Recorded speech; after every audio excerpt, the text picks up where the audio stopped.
자, 안녕하세요. 이나경 변호사입니다. 시간이 조금 한 5분 정도 늦었는데 수업 시작하도록 하겠습니다. 걸어오는데 덥더라고요. 밤에는 조금 시원해진 것 같긴 한데 아직도 길치여가지고 헤매느라고. 자, 2학기 때 다들 물권법 들으시죠?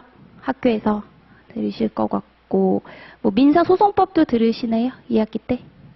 그건 안 들으시고, 네.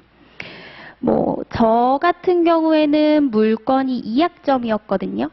지금은 뭐 몇 학점으로 편성이 돼 있을까요? 2학점, 4학점, 3학점, 예.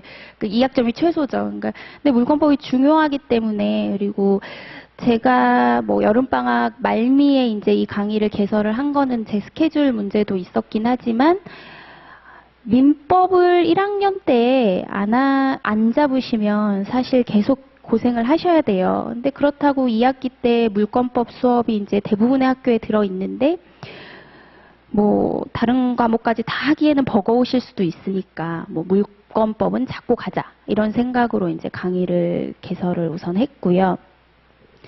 뭐, 제 강의가 이제 광고 자체로는 학점 관리다, 이렇게 얘기가 돼 있는데, 학점 뭐, 외우셔가지고 잘 나오는 분들도 계시긴 하지만, 기본적으로는 변시 대비도 같이 되는 거예요.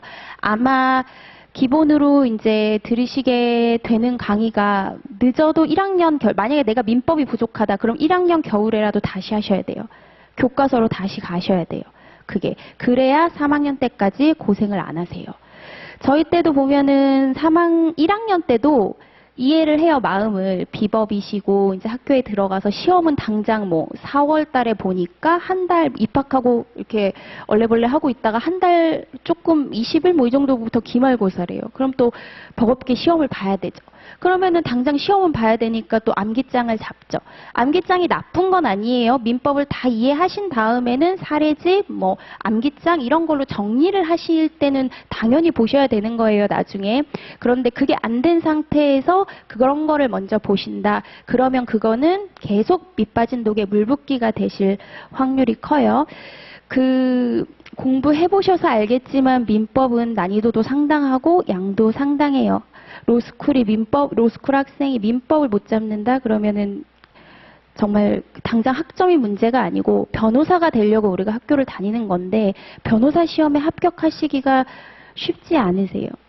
뭐 다른 과목 이제 뭐 강사님들은 그분들도 다 인정하세요. 민법을 잡아야 된다는 거는. 그리고 제가 강의를 하게 된 게 제가 이제 건대 로스쿨 4기인데 저 때 이제 저희 동기분들이 합격률이 많이 떨어졌었거든요. 근데 이제 제 친한 동생이죠. 제가 집에다 데려다 놓고 이제 형법을 한 1주 만에 1회독을 뗐어요. 그리고 집에서 너는 OX를 풀어라. 그러니까 사실 형법, 행정법, 상법 이런 것들, 물론 소송법도 마찬가지긴 한데 그게 뭐 벼락치기 수준으로 빨리 된다는 건 아니지만 하실 수 있어요. 근데 민법은 기초부터 다지시지 않으면은 쟁점을 못 잡으세요. 그렇기 때문에 민법 공부의 중요성을 아시니까 또 수업을 들으러 오셨을 거라고 생각을 하고, 뭐 그렇기 때문에 뭐 1학년이시니까 저는 기본에 충실한 그런 공부를 하셨으면 하는 우선 바람이 있어요. 이게 뭐 괜한 잔소리처럼 들릴 수도 있긴 하겠지만 경험상 보면 쉽게 공부하려다가 오래 가세요. 그러니까 이제 뭐 이렇게 막 요약집. 근데 제가 생각할 땐 그래요. 요약집을 보게 되고 얇은 책을 보게 되는 게 교과서가 조금 이해가 안 되셔서 그런 게 아닌가 하는 생각도 들어요. 뭐 내가 편하게 공부해야지 이게 아니고 교과서가 너무 두껍고 읽어도 이게 뭔 말인지 모르겠고 이러시니까는 조금 그러신 게 아닌가 싶은데 최대한 좀 이해가 쉽도록 제가 설명을 한번 해드려 보도록 하겠습니다.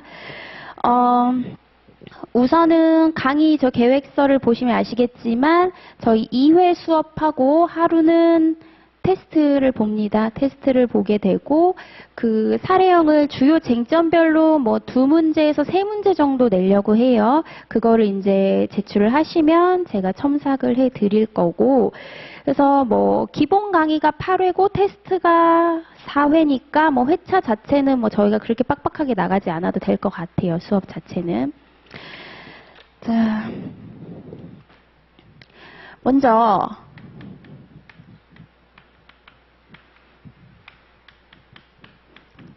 아까도 말씀드렸지만 제 수업이 뭐 학점관리 이렇게 나가긴 했어요. 당연히 학점관리를 해드리니까 제가 진도별로 테스트를 하겠죠. 물권법은. 그렇지만 학점과 변시가 뭐 다를 건 없어요. 학점도 기본적으로 잘 받으시려면 이해하셔야 돼요. 변시도 이해하셔야 되고 학점도 이해하셔야 돼요. 단 학점은 범위가 좁으니까 외워서도 받으실 수는 있어요. 그쵸? 그 다음에 교수님 스타일에 따라서 조금 달라질 수 있다는 거. 그리고 이제 변시는 종합적으로 나오기 때문에 쟁점 잡기가 어렵죠. 그러니까 진짜로 이해를 못 하시면 변시 탈락하시는 거예요. 쟁점을 못 잡으세요. 그리고 요거 같은 경우에는 조금 더 압축적으로 쓰셔야 되는 게 있어요. 변시는. 나중에 3학년 때 가시면 시간이 없어요. 그렇기 때문에 그거는 3학년 때 가셔서 좀 연습을 하면 되는데, 학교를 다니시는 동안 민법 공부를 차근차근 잘 해놓으신 부분은 그냥 거기서 연습만 하면 되잖아요. 그쵸? 근데 그게 안 된 상태에서 3학년을 맞이했다? 그러면은 그때부터는 어떻게 할 줄 모르세요. 민법만 있는 게 아니잖아요. 그쵸? 그렇기 때문에 지금 잘 정리를 해놓으셔야 되고, 아직 늦지 않으셨어요. 1학년이시니까. 아까도 말씀드렸지만 겨울방학 때라도 내가 너무 민법이 부족하다. 그러면 기본 강의라도 들으셔야 되는 거예요. 그렇게 하시는 게 지름길이에요. 나중에 두고 보면은. 그렇게 이해를 하시면 되고, 저는 뭐 OT를 길게 하고 그런 스타일은 아니에요. 왜냐하면 공부를 해야죠. 이해를 해야 되잖아요. 똑같아요. 수학도 그렇잖아요. 뭐 어렸을 때 초등학교, 중학교 때는 막 이렇게 계산 빨리 해야 된다 그러고, 고등학교 수능 봐보세요. 뭐 계산 뭐 느려서 틀리는 거 아니잖아요. 그쵸? 공부 방법 몰라서 못 하시는 거 아니에요. 공부 방법 얼마나 뭐 선배들도 얘기해주고 많잖아요. 그러니까 이해를 하셔야 되는 건 맞아요. 그런데 이제 학점도 그렇고 변시도 그런데 우선 사례를 기준으로 보시긴 해야 돼요. 요즘에는 이제 합격, 불합격을 결정하는 건 객관식보다 사례라고, 기록형도 이제 있긴 한데, 사례랑 기록형 중심으로 원래 공부를 하셔야 되고, 당연히 학교 시험도 사례로 나올 거예요. 저는 이제 법대를 나왔기 때문에 법대 시절에는 전통적으로 답안지를 어떻게 썼냐면은, 먼저 1번 쟁점, 문제 제기, 이렇게 써요. 그쵸? 그리고 그 다음에 이제 법리를 쓰죠. 학설이 있으면 학설을 쓰고요. 판례는 무조건 써야 돼요.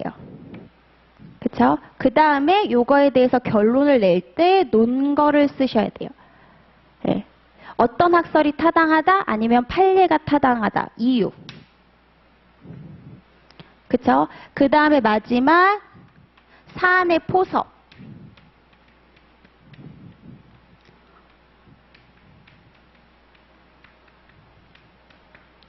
이 끝이에요. 지금 변시는 뭐 결론 논거 이렇게 쓰거든요. 그거는 아까도 말씀드렸지만 3학년 때 가서 압축해서 쓰시면 되는데, 학교 시험 같은 경우에는 기본적으로 이 틀을 벗어나지 않아요. 네. 그리고 쓰시는 스타일인데 이게 뭐 목차가 다르고 스타일이 다르다고 점수를 깎지 않아요. 절대로. 그거는 뭐 다들 아시겠죠. 쟁점이 다 들어가 있는데 거기다가 논리적인 구성이 되어 있고 근거도 얘가 알아요. 교수님이 볼 때 얘가 이 문제를 내가 왜 냈는지, 판례가 왜 이렇게 얘기하는지, 학설이 왜 이렇게 얘기하는지 이해하고 있구나. 이런 글을 써주면 나오는 거예요. 거기서 이제 A+냐, A0냐, A-냐는 누가 조금 더 논리적으로 뭐 글빨이 좋냐, 뭐 요 정도에서 왔다 갔다 하겠죠. A냐, B냐, C냐는 이건 쟁점 아예 못 잡으신 거예요. 이것도 뭔가 쟁점 하나 탈락시켰거나 뭔가 빼먹으신 거예요. 여기서 왔다 갔다 하는 거는 뭐 그냥 거기서 비슷비슷 한 거고. 자, 이게 제가 예전에 저희 그 동기들도 이제 공부를 좀 힘들어하는 학생들을 보면 자꾸 그런 얘기들을 저한테 해요. 그게 왜 그렇게 얘기를 하는지 모르겠어요. 그 자존심 때문일 수도 있고 뭐 그럴 수도 있겠지만 나는 법대 출신이 아니어서 사례를 쓰는 스킬이 없다고 얘기를 해요. 저한테 자꾸. 사례를 쓰는 스킬은 그렇게 중요하진 않아요. 냉정하게 말씀드리면. 네. 근데 그거를 그래서 너는 뭐라고 썼는데 이거 왜 학점을 어떻게 썼는데 그러면 분명히 빼먹은 게 있거나 쟁점을 아예 잘못 잡았어요. 근데 그렇게 생각을 잘 안 하고 나는 이게 사례 쓰는 법을 모르나 봐. 사례 쓰는 법은 심플한데 뭐 그런 게 있다 생각을 하시는 것 자체가 냉정하게 말씀드리면 이게 조금 재수없게 들릴 수도 있긴 한데 실제로는 쟁점을 놓쳤기 때문에 학점이 안 나오시는 거예요. 그 상태로 계속 가시면 안 돼요. 그렇기 때문에 그런 부분을 이제 본인이 인지를 하셔야 돼요. 그리고 실제로 변시도 간략하지만 이렇게 쓰면은 점수 잘 나와요. 각 학교의 이제 뭐 상위권들을 보시면 이 틀에서 벗어나지 않고요. 대신에 이제 아예 로스쿨에서 학설을 너무 이렇게 좀 중시하지 않는 경향이 있긴 하죠. 그리고 맞아요. 쓸데없는 학설을 막 하실 필요는 없어요. 근데 학설 대립이 굉장히 있고 판례 역시도 이렇게 쟁점이 있는 부분은 조금 건드려 주셔야 되거든요. 왜냐하면 학설 대립이 있다는 건 이유가 있어요. 그렇기 때문에 그 부분도 조금 써주셔야 되고 그 부분은 제가 정리를 해드리죠. 강력 조절을. 그 다음에 그냥 학설은 A야, B야, 판례는 C야 이렇게 외워서 쓰시면 별로 이거를 잘 이해하고 있다는 느낌을 주실 수가 없어요. 근데 얘는 그러니까 시간이 많고 좀 더 깊이 들어가면 얘는 이런 취지에서 이 학설이지만 이런 문제가 있어. 얘도 이런 문제가 있어. 그러니까 얘가 맞아. 이게 여기 와야 되거든요. 예, 그냥 외워서 이거 쓰면은 그건 그냥 외워서 쓰는 거라는 느낌을 줄 수 있는데 논거를 길게 쓰지 않더라도 뭐 한 줄. 뭐 예를 들면 이거는 일물일권주의 때문에 물권 법정주의 때문에 뭐 이런 거 한 줄만 써줘도 되게 있어 보여요. 글이. 그렇죠? 그런 거는 이제 정리를 해서 드릴 거예요. 그 다음에 요거 안 하시면 점수가 조금 깎여요. 이러하기 때문에 이 문제에서는 이 문제 실제 사례의 적용 그것도 길진 않지만 짧게 써주시는 게 좋고요. 그렇죠? 그러니까 이 부분은 제가 이제 뭐 개별 첨삭이나 해드릴 때 말씀을 또 드릴 거예요. 자, 그 다음에 교수님들이 좀 다양하시잖아요. 학점을 저희가 어쨌든 받아야 되는데 뭐 변시를 위해서 공부하시는 거기도 하지만 어떤 교수님들은 본인의 학설이 굉장히 강하신 분이 있어요. 막 판례 비판을 하세요. 그럼 여러분은 학교 시험에서 어떻게 하세요? 같이 비판하시는 거예요. 이런 교수님의 특징은 판례를 막 비판하시는 교수님의 특징은 근거를 꼭 써주시면 점수가 좋게 나오죠. 이 판례가 왜 문제인지. 그게 교수님 생각이거든요. 그렇게 꼭 쓰셔야 돼요. 근데 이제 그렇지 않고 뭐 실무진 교수님이다. 이런 분들은 별로 학설에 관심이 없으실 수도 있어요. 그러면 그냥 뭐 이런 학설도 있지만 이러이러한 이유에서 판례가 옳다. 이렇게 써주셔야 돼요. 교수님마다 스타일이 다 다르기 때문에 뭐 판례를 안 쓰시는 건 안 돼요. 교수님이 소개를 수업 시간에 하든 안 하든 판례의 태도가 있으면 그 쟁점에 대해서 쓰셔야 되긴 하는데 교수님의 성향에 따라서 그 부분은 갈려요. 그거는 뭐 다 아실 거라고 생각을 해요. 이때 열심히 같이 비판하시는 거예요. 저도 예전에 물권법 볼 때 저희 교수님 되게 좋으셨는데 소설이셨어요. 막 같이 판례 비판을 열심히 썼어요. 학점은 잘 나왔었어요. 그러니까 물론 그건 다 무슨 전제가 있어요. 쟁점은 다 잡으셔야 돼요. 쟁점 못 잡으면은 뭐 변시든 학점이든 점수는 안 나오세요. 자.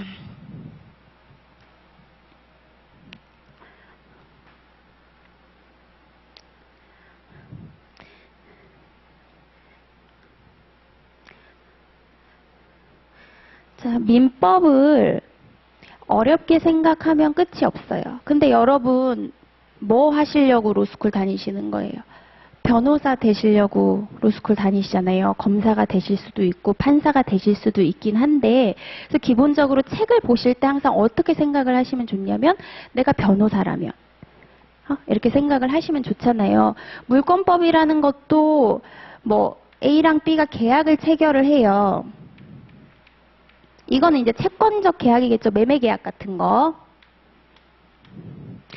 뭐 집 매매 계약을 체결을 했으니까 넘겨주고 돈도 주고 해야 될 거 아니에요. 등기 이전 서류도 매도인이 지급을 하고 그 다음에 이제 잔금 지급을 하고 그렇게 하는 게 이제 물건 서류를 이전해 주는 게 이제 물건 행위가 될 거란 말이에요. 그 다음에 마지막에 이제 등기까지.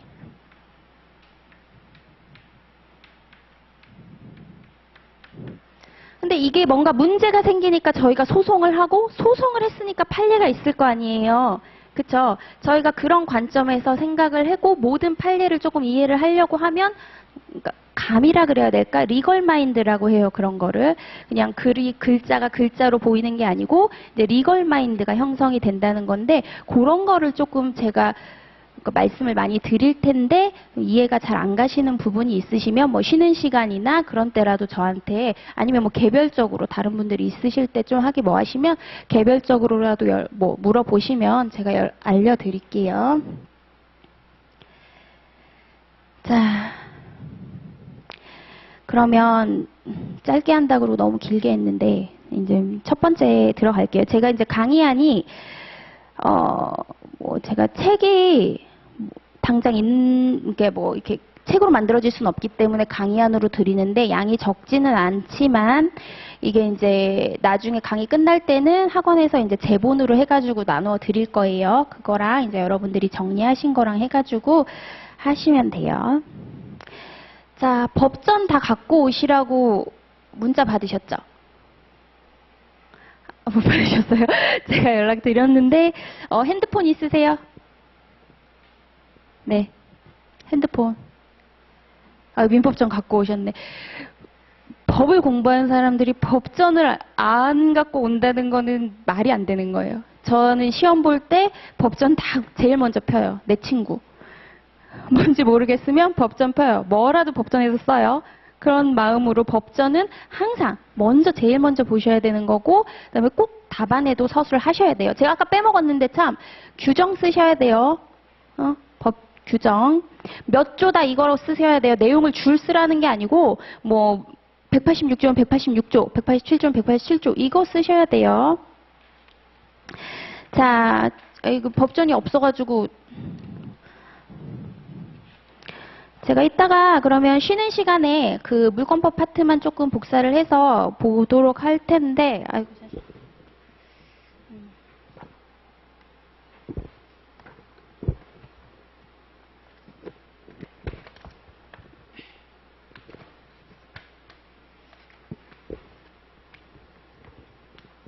자, 우선 오늘 나갈 거 제2편 제1장 총칙이에요. 법전 한번 보실게요. 185조예요. 먼저 피세요, 법전.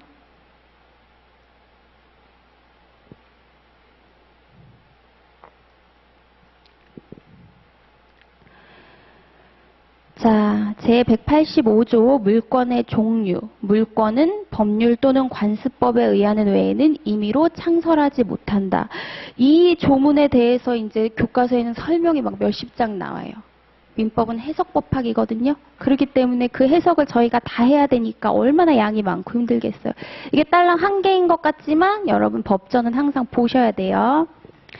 자, 물권의 개념 1페이지부터 다시 볼게요. 물권과 채권의 가장 큰 차이가 뭐라고 생각하세요? 절대성, 대세유.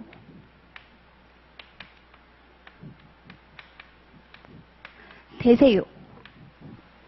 이게 뭐예요? 내가 집의 소유자예요. 내가 집의 소유자면 어떻게 해야 돼요? 누가 내 소유권을 침탈해요. 그게 누구라도 상관없어요.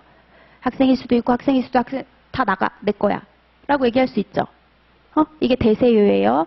근데 채권은 어때요? A랑 B가 그냥 매매 계약을 체결한 것이기 때문에 어떤 특정 얘네들 사이에만 관계가 있어요. 그쵸? 그래서 이게 물건과 채권의 가장 큰 특징이라고 봤을 때 물권법 전반적으로 항상 문제가 되는 거는 뭘까요? 그러니까 얘네끼리 계약을 위반하고 이런 문제가 아니에요. 무조건 이거는 누구라도 나가라고 내가 할 수 있어. 이건 내 거니까. 그게 어떤 사람에 대해서든지. 그쵸? 그러니까 항상 뭐가 잘 돼 있어야 돼요? 공시제도가 잘 돼 있어야 되거든요. 뒤에 나와요. 제3자 보호. 절대로 이 제3자들은 가져갈 수 없어요. 이거를. 그쵸? 그렇기 때문에 그렇기 때문에 공시제도가 잘 돼 있어야 돼요. 되세요. 그리고 또 뭐가 있어야 돼요? 뭐 필기 굳이 안 하셔도 돼요. 뒤에 다 어차피 다시 책 보면서 설명을 제가 드려요. 공시제도가 돼 있어야 되고 진짜 소유자하고 그러니까 실체적 진실을 보호할 것이냐 실체적 권리를 보호할 것이냐 그 다음에 거래 안전을 보호할 것이냐 이게 물권법 전반에 있어서의 핵심 포인트예요. 그러니까 뭐 학설이라든지 판례가 얘기하는 전체적인 키포인트가 얘네들이거든요. 근데 이제 예를 들면은 선의취득은 들어보셨잖아요, 다. 그쵸? 동산의 선의취득. 그건 뭘 보호한 거예요? 거래 안전을 보호하는 제도긴 하거든요. 그러니까 이런 식으로 근데 부동산은 이게 되겠어요, 안 되겠어요? 이게 또 안 되는.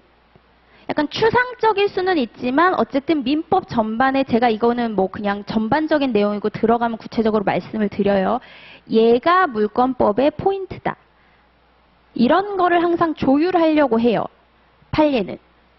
얘랑 얘 사이에 어떤 균형을 찾으려고 하고 제3자도 보호하려고 하고 이런 것들에 대한 얘기가 계속 나오거든요. 그냥 이거는 뭐 서론 차원에서 들으시면 돼요.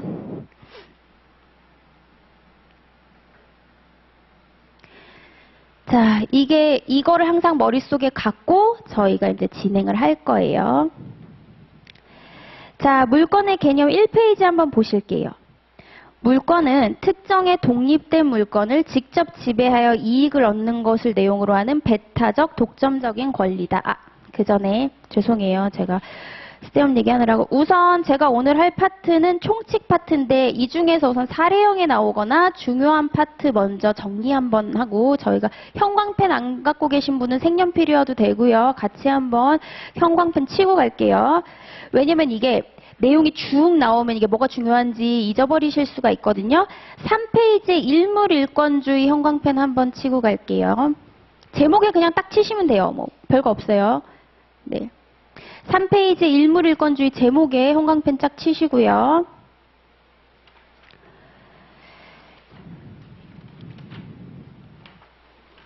그 다음에 물권법정주의.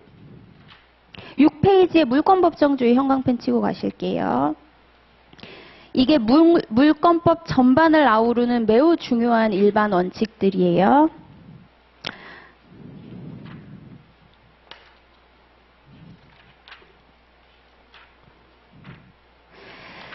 자, 그 다음에 15페이지 물권변동 파트 거의 다 중요하긴 한데 넘어가서 쟁점별로 22페이지 가등기 체크하실게요.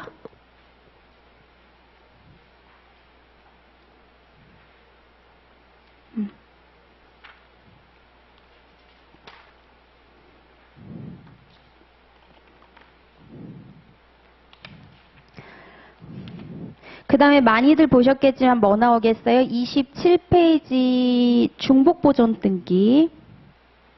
근데 페이지 수가 제가 갖고 있는 거랑 맞나요? 조금씩 다르게 나오나요?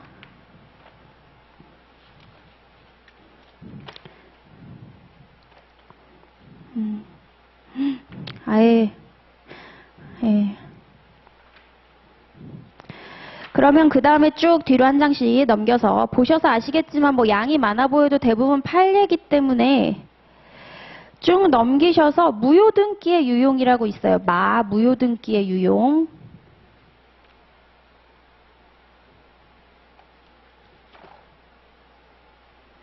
찾으셨어요? 무효등기의 유용. 네.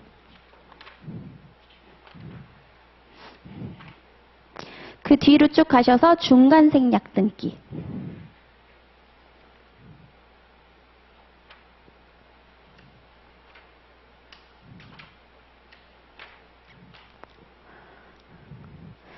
또 쭉 가셔서 4. 미등기 매수인의 법적 지위. 다 중요하다는 거죠. 지금 다 칠하는 건.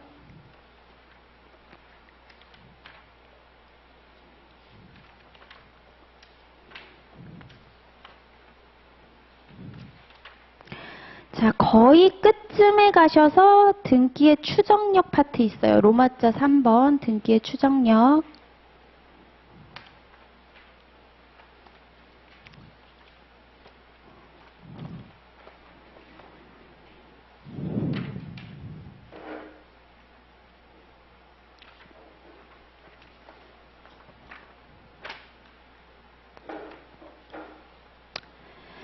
자, 보실게요. 다시 돌아가서 4페이지네요. 제가 그걸로 다시 보고 말씀드릴게요.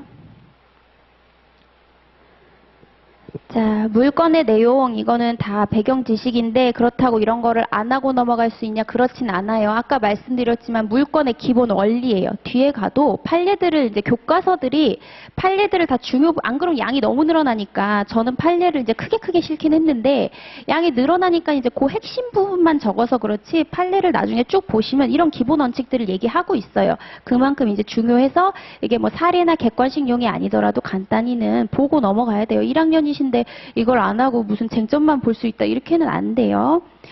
자, 그래서 물권은 아까도 말씀드렸지만 배타적 독점적 권리예요. 절대권, 지배권, 그 중에 가장 중요하게 저희가 보는 게 배타성이에요. 뒤에 가면 일물 일권주의나 공시의 필요성 얘기는 나오기 때문에 우선 보시고, 그러면 이러한 물권의 객체가 뭐가 될 수 있느냐, 이거는 민법 총칙을 들으셨으면 권리의 객체 파트에 사실은 나오거든요. 그래서 사실 중복되는 내용들이 많은데 뭐 또 아예 안 하자니 뒤에 부분 설명하는데 조금 무리가 있을 것 같아서 제가 넣었어요. 그렇기 때문에 우선 간단히만 볼 건데, 물건의 객체는 원칙적으로 하나의 특정한 독립된 물건이에요. 이것도 왜 그런 거예요? 배타적 지배의 대상이기 때문에 어떤 건물, 예를 들면 뭐 땅이 있어요. 땅을 이제 제3자 입장에서 봤을 때 이건 얘 거, 이건 얘 거 이런 식으로 되면 안 돼요. 배타적 지배를 할 수 있기 때문에 이거 분필 등기 다 적으시지 않아도 돼요. 다 분필 등기를 나중에 하지 않는 이상은 하나에 하나씩이에요. 이건 뭐 당연한 거죠. 그리고 3번도 보시면 거래관념상 하나의 물건으로 다루어질 수 있는 독립물이어야 된다. 이것도 왜 그런 거예요? 공시가 돼야 되고요. 공시 가능성 때문이에요. 근데 예외들이 조금 있어요. 사회적으로 얘네는 한 개는 아닌데 좀 나눠서도 우리가 물건으로 봐줘야 되지 않을까? 아니면 집합물로 우리가 하나로 처리해야 되지 않을까? 이런 것들은 조금 독립물로 우리가 다룰 수가 있어요. 사실은 그래서 그냥 보시면 될 것 같고 우선 넘어갈게요. 5페이지에 물건인지 여부가 문제가 되는 게 있어요. 공기, 전파, 바다는 뭐 물건이 아니다. 이런 거 다 원래 민법 총칙 파트에 나오거든요. 2번이랑 3번만 좀 볼게요. 신체의 일부라고 저희가 얘기하는 거. 근데 이제 사람의 팔 이런 건 아니고 의족이나 의치 이런 게 신체에 부착돼 있을 때는 물건으로 볼 수 있느냐.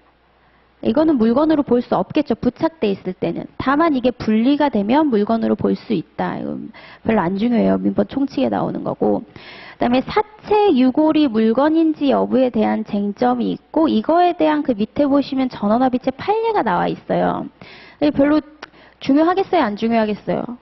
그렇게 중요하진 않아요. 제사 지내는 거 뭐 누구냐 뭐 이런 건데, 전원합의체 판결이니까 한 번은 이제 읽어보실 만한 그런 뭐 의미는 있다 해서 제가 실어놨는데 시간이 되실 때 한번 읽어보시면 될 것 같아요.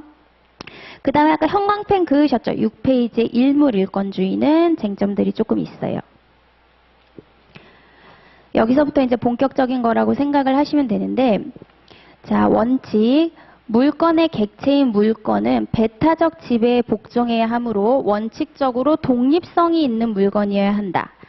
단 일물일권주의에는 많은 예외가 있고 그러한 예외를 인정하는 일반적인 기준은 공시가능성, 거의 밑줄 동그라미, 공시가능성과 사회적 필요성이다.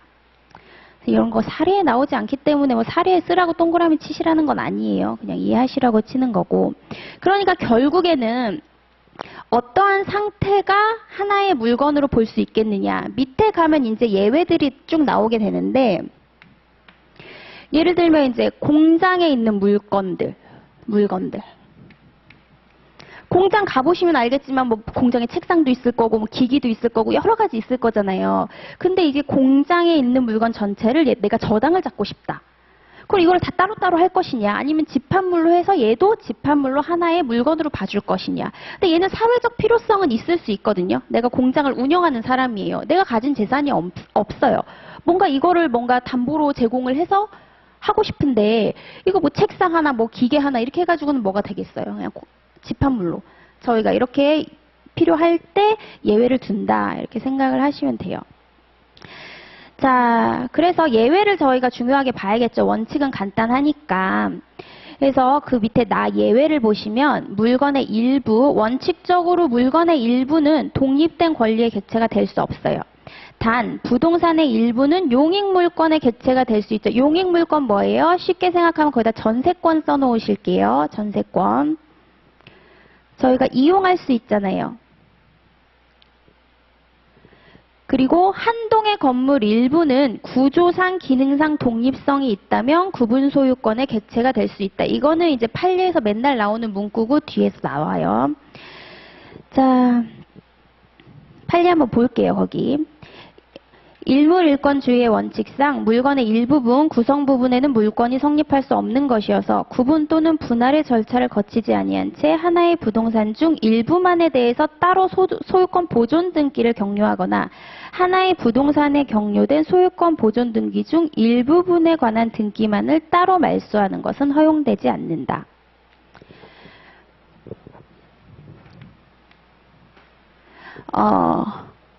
건물도 뒤에 가면 소유권 보존 등기 얘기가 계속 나와요. 내가 건물을 신축했어요. 그럼 내가 이 건물을 만들었죠.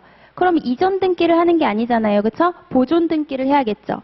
토지도 처음에 할 때는 보존 등기를 한단 말이에요. 그럼 이거를 분필 등기라는 게 있는데 분필 등기로 나누지 않은 상태에서 이거에 뭐 일부만을 말소한다거나 이런 건 아예 안 돼요. 그럼 되게 당연한 판례긴 한데 너무 쉽죠?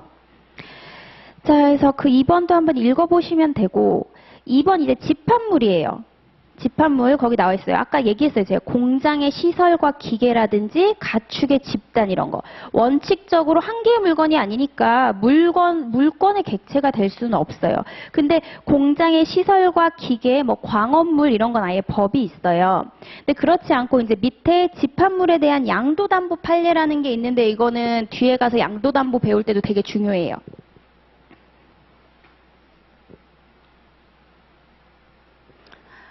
요즘에 그거 아세요? 치어?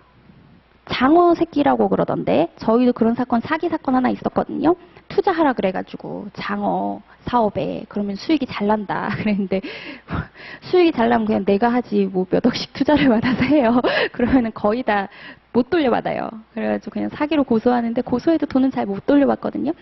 근데 이제 뭐 그런 사업을 하시는 분은 이제 큰 꿈을 안고 이제 뭐 장어 새끼 이거 사업 괜찮다. 근데 내가 돈이 필요해요. 사업을 하다 보니까는. 그러니까 얘를 담보로 뭔가를 하고 싶어요. 그쵸? 근데 이걸 장어 한 마리, 두 마리 할 거예요? 이렇게는 못 할 거 아니에요. 그래서 이렇게 집합물. 내가 이거 너 담보로 줄게. 담보로 주는데 나중에 내가 돈 갚으니까 소유권을 사실은 어떻게 보면은 담보긴 한데 양도담보 나중에 설명을 드리긴 하는데 어떻게 보면 이제 소유권을 주는 거랑 비슷해요. 근데 그냥 가져가는 건 아니고 나중에 돈을 못 갚으면 이거를 정산해서 가져가는 제도긴 한데 그건 뒤에 나오니까 말씀을 드릴 거예요. 그래서 이 집합물에 대해서 양도담보도 물건이잖아요. 그 물건의 객체가 될 수 있냐가 쟁점이 된 거예요. 그래서 어떻게 돼요? 판례는 괜찮다고 했어요. 어느 정도.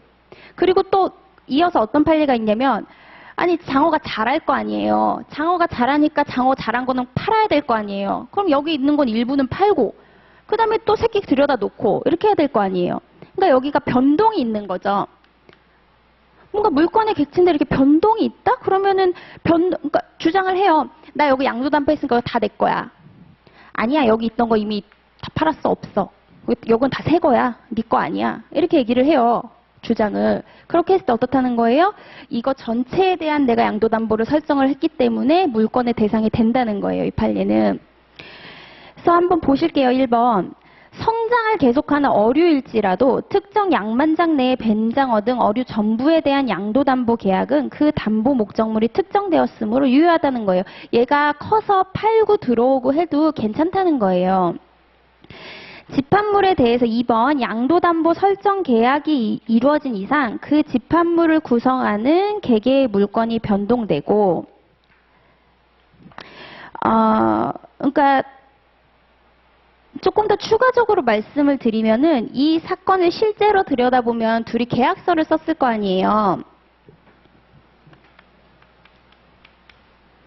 계약 내용이 사실 제일 중요한 건 하긴 한데 둘이 다퉜어요. 이거 여기 있는 거 지금 여기 있는 거 1000마리 다 내 거잖아. 나 양도담보 설정했잖아. 나 줘. A라는 사람이 양도담보 나중에 나오니까 그냥 제가 막 말하는 거예요. 줘 했더니 얘가 아니야. 네가 설정한 1000마리 다 팔았어. 이거 없어. 이렇게 이제 얘기를 할 수 있잖아요. 사실. 그렇게 됐는데 얘네 둘의 계약서를 이렇게 봤더니 그냥 어떻게 써놨냐면은 특정을 나의 양도담보 목적물이 존재하는 소재지. 그 다음에 보관 방법. 뭐 약 1000마리. 이렇게만 얘네 둘이 계약을 한 거예요. 실제 계약을 봤더니. 그랬더니 판례가 보기에는 어떤 거예요? 아, 이렇게 보면은 뭐 여기서 증감 변동하더라도 여기 있는 이 위치에 있는 양만장 내에 있는 뱀장어는 얘네가 그냥 양도담보를 설정하기로 한 걸로 우리가 봐줄 수 있지 않냐. 이렇게 지금 얘기를 한 게 된 거죠. 어떤 식으로 뭐 그때 딱 거기 있는 뱀장어만 얘기한 게 아니니까. 그러니까 그런 식으로 생각을 하시면 돼요.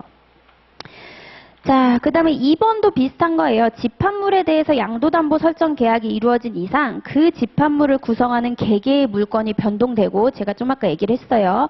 양도담보권자가 그때마다 양도담보권 설정자와 별도의 양도담보 설정 계약을 맺거나 점유계정에 표시를 하지 아니하였다고 하더라도 뒤에 이제 점유계정이랑 이런 건 다 나와요. 그러니까 아시긴 아실 텐데 다들 한 번씩은 보셨을 테니까 그런가 보다 하시고 집합물은 한 개의 물건으로서 동일성을 잃지 아니하여 양도담보권의 효력은 항상 현재의 집합물에 미친다. 제가 계속 아까 얘기를 한 거예요. 사고 팔고 했어도 괜찮다. 자, 그 다음에 토지의 정착물이 조금 중요한 개념인데 그 밑에 건물이 중요하겠죠. 건물이. 원래는 모든 토지에 부합이 되어 거기 나와 있는 돌담, 뭐 이런 거, 뭐 다리 이런 거는 토지의 정착물, 토지랑 별개의 물건이 아니거든요. 근데 여러분 생각을 해보세요. 부동산이 있어요, 땅이 있어요. 근데 건물이 있어요. 건물이 우리 지금 이렇게 있으면 건물은 별개의 물건으로 치는 건 저희 다 알죠. 그렇죠? 근데 예를 들면 땅이 있는데 건물을 짓다 말았어요. 뭐 벽 하나 세웠어. 이런 거 건물로 볼 거냐? 이런 거를 부동산 토지와 별개의 물건으로 볼 것이냐? 이거거든요. 그러니까 그 판시상 그 밑에 판례 한번 보면 독립된 그런 부동산에서의 건물의 요건은 뭐냐? 신축 중인 부동산이. 그쵸? 완전한 건물이면 뭐가 문제가 돼요? 그거에 대해서 판례가 판단을 했어요. 자, 그 판결 요지 1번을 볼게요.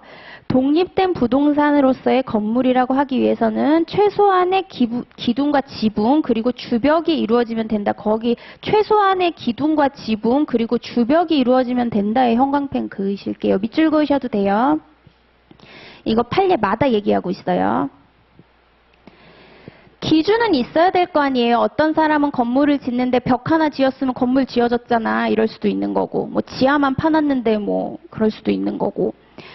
자, 그래서 그 2번 판례도 비슷한 얘기를 하는데 한 동의 건물 중 구분된 각 부분이 구조상, 이용상, 독립성. 거기도 밑줄 그으실게요. 구조상, 이용상, 독립성. 가지고 있는 경우에는 그 각 부분을 한 개의 구분 건물로 하는 것도 가능하다. 집합 건물 생각하시면 되겠죠. 아파트 같은 거. 그런 거 생각하시면 돼요. 자, 그럴 때는 구분 건물로 할 수 있는데 이를 구분 건물로 할 것인지 안 할 것인지는 그 소유자의 의사에 달려 있다는 거예요. 내가 건물을 지었어요. 빌라를 지었어요.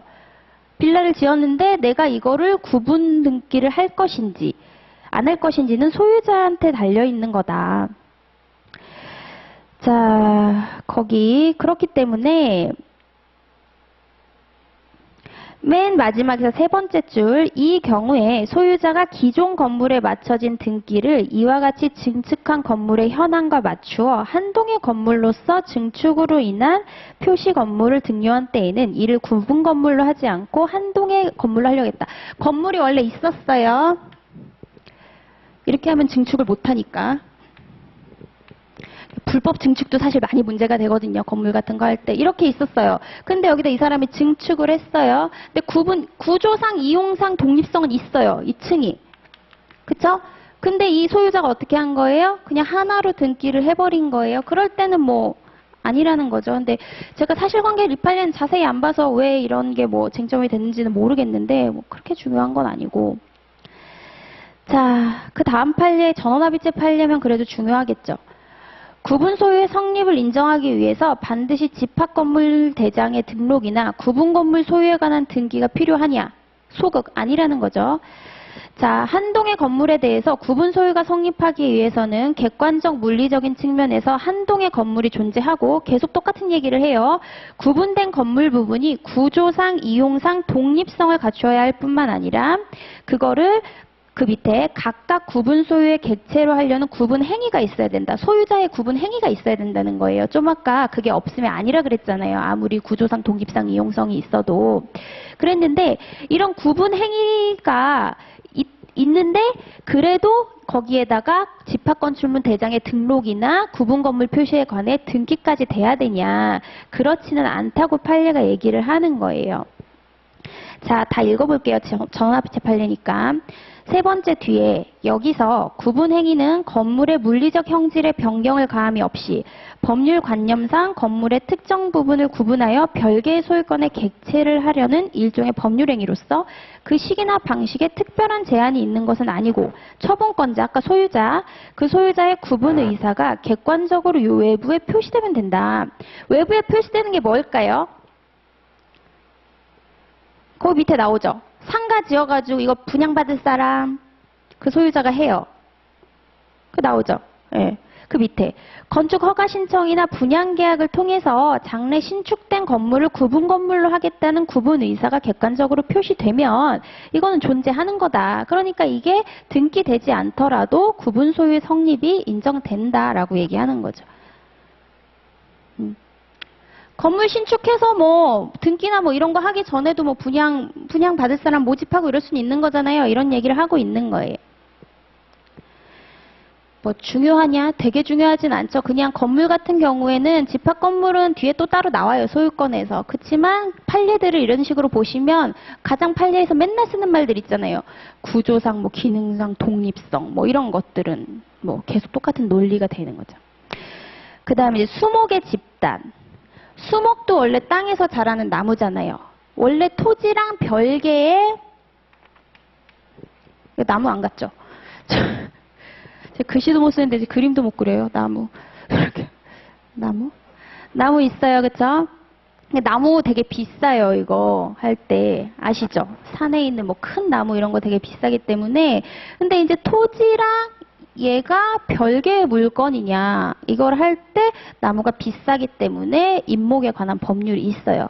법률이 있고 옛날 같은 경우에는 어떻게 했어요? 명인 방법이라 그래가지고 별로 중요하진 않은데 교과서에 있으니까 다 한 번씩 얘기하는 거예요. 그냥 별거 없어요. 여기다 끈 갖다 치면 돼요. 이거 내 거 이렇게 팻말 꽂거나 그런 명인 방법하면 그 토지랑은 별개의 물건으로 보겠다. 근데 미분리 과실도 비슷하고요. 근데 이제 농작물 같은 경우에는 약간 판례가 특이하게 봐요. 요즘에 그런 거 많이 하잖아요. 주말 농장 이런 거. 근데 거기다 이제 뭐 쌀을 심진 않겠지만 옛날 같으면은 거의 다 농사를 지었으니까 이런 게 문제가 있었겠죠. 남의 땅에다가 내가 열심히 농사 지어서 뭐 벼가 막 자라는 거예요. 물론 벼가 수확할 정도는 성숙을 해야 된다는 게 판례의 태도예요. 그랬을 때는 얘가 이 토지랑 별개의 물건으로 볼 수 있느냐 봤을 때 볼 수 있다고 했어요. 그리고 누구 소유로 볼 거냐? 경작자. 네. 권한이 없어도 이 사람이 이 땅에 농사를 지을 권한이 없었어도 경작자 소유라고 봤어요. 그럼 이제 근데 소유자는 뭐를 청구를 할 수 있겠어요? 여러분이 여기서 이제 생각을 해보면. 그럼 다 남의 땅에다가 이거 하게요? 제가 아까 주말 농장 왜 얘기했어요? 그럼 가서 주말 농장에서 토마토 짓고 고추 짓고 그러면 다 내가 가져가요. 그럼 남의 땅에 가서 막 해요? 내가 그렇게 했다. 그럼 토지 소유자는 얘한테 뭐 청구하겠어요? 부당이득 청구하겠죠. 그렇잖아요. 뭐 내가 아파트를 살아도 임료를 내잖아요. 토지를 해도 임료를 내야 될 거 아니에요. 네가 무단으로 썼으니까. 그럼 그래 경작물은 네가 가져. 너 나한테 부당이득 내. 이렇게 할 수 있잖아요. 그러니까 남의 땅에 가서 뭐 토마토 해봤자. 예. 근데 소송으로 가진 않겠죠. 그리고 이거 소송 가면 임료 이런 거 다 감정하거든요. 그러니까 뭐 보통 이제 아파트처럼 내가 월세 50만 원 뭐 이렇게 딱 정해져 있지 않은 것들은 다 감정해야 돼요. 안 그러면 이제 객관적인 시가를 정할 수가 없기 때문에 비용이 꽤 들어서 그냥 참고로 그냥 좀 흥미가 없으실 수 있으니까 재미가 없잖아요. 이런 내용들은. 그래서 제가 말씀 한번 드려봤어요. 자, 그 다음에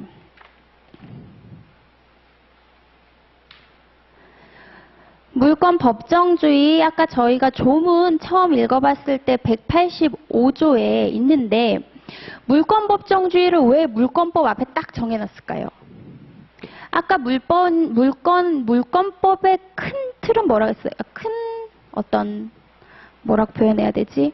주요한 내용은 대세요란 말이에요. 제3자를 보호해야 돼요. 대세요기 때문에.